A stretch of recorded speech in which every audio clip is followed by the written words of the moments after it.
Bodhisattvas who want to learn and practice innumerable meanings should observe that at every point in time all things themselves are tranquil and empty in nature and attributes. They are neither great nor small, without origination or cessation, neither fixed nor moving, and neither advancing nor retreating. They are non-dual, just like empty space. All living beings, however, make false and arbitrary assessments. They suppose that this is one thing, but that is another thing. Or this is a gain, but that is a loss. Giving rise to such unwholesome ideas and creating all sorts of bad karma, they transmigrate in the 6 realms of existence. Unable to free themselves, there they receive much suffering and pain for immeasurable millions of kalpas. Perceiving this clearly, Bodhisattva Mahasattvas are moved to heartfelt sympathy, give rise to great compassion, and want to relieve the suffering of living beings. Then they profoundly fathom all things. They observe how attributes of things such as these give rise to things such as those, how attributes of things such as these stabilize things such as those, how attributes of things such as these change things such as those, and how attributes of things such as these extinguish things such as those. They also observe how attributes of things such as these can give rise to unwholesome things, and how attributes of things such as these can give rise to wholesome things. So it is also with their processes of stabilizing, changing, and extinguishing. Bodhisattvas, having thus investigated and completely understood these 4 phases from beginning to end, next observe that all things are never at rest for even a moment, arising anew and being extinguished in each moment. And further observe that they are instantaneously arising, stabilizing, changing, and being extinguished. After such observation, the Bodhisattvas fathom the faculties, natures, and desires of living beings. As living beings' natures and desires are innumerable, so are the ways of teaching them the Dharma innumerable. And as the ways of teaching are innumerable, so are the meanings innumerable. The innumerable meanings arise from the one Dharma, and this one Dharma is, namely, the state of having no attributes. There is no attribute anywhere that is not an attribute of such a state of having no attributes, as it takes not even attributelessness as its attribute. Therefore, it is called the ultimate reality of attributes. Already steadfastly abiding in this true ultimate reality, Bodhisattva Mahasattvas demonstrate compassion that is clearly true and not vain. They are truly able to remove sufferings wherever living beings are. After sitting correctly in meditation for 6 years in the place of the way under the Bodhi tree, I achieved supreme, perfect awakening. I knew that the nature and desires of living beings were not the same. So, according to their different natures and desires, I taught the Dharma variously, employing the powers of my skillful means.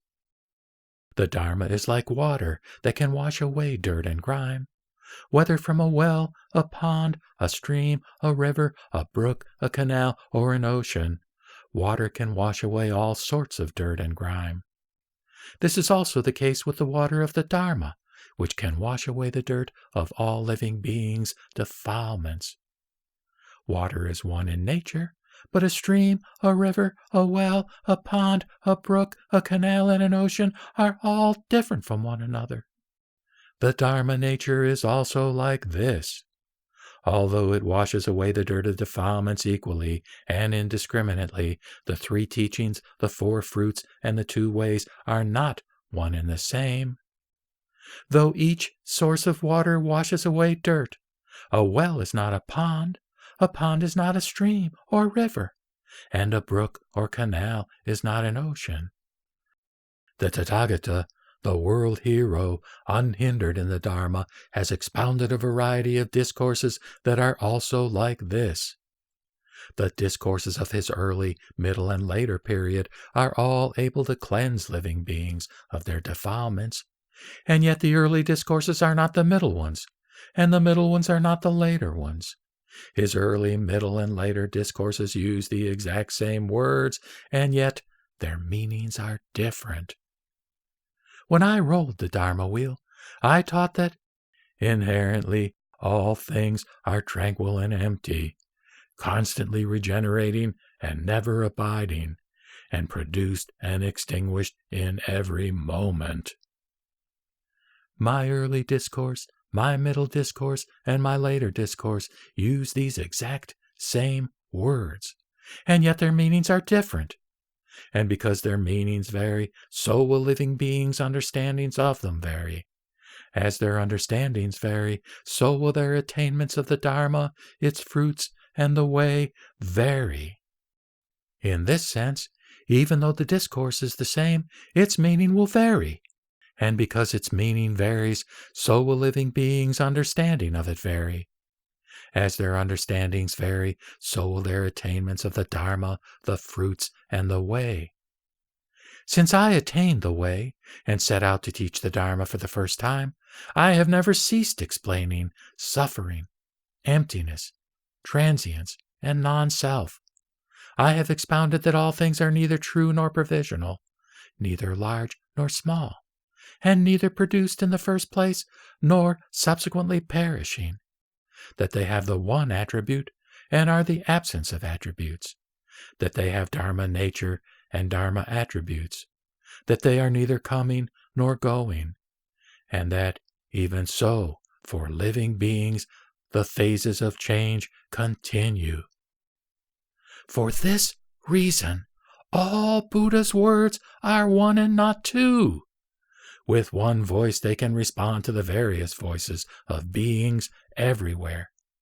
Their one body can be manifested as hundreds of thousands of millions of myriads of bodies, infinite and innumerable as the sands of the Ganges.